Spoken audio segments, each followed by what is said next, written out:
Today is March 15. Mahilig maglakbay at malakas ang loob. Sila ang mga taong ipinanganak ng March 15. Malaki ang kanilang potensyal na maging pinuno at nakafocus talaga ang atensyon nila rito. Kaya nilang mapasunod ang mga taong nasa paligid nila.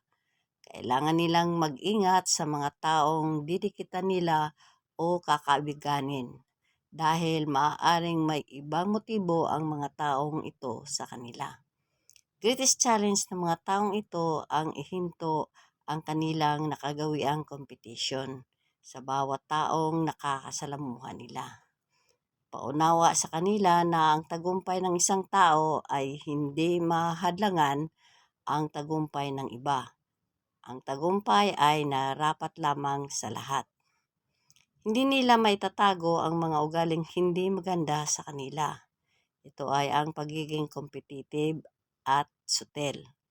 Ngunit sa kabila nito, nangingibabaw pa rin na ang kanilang katauhan ang pagiging ambisyoso, masigasig at ang kanyang malakas na karisma.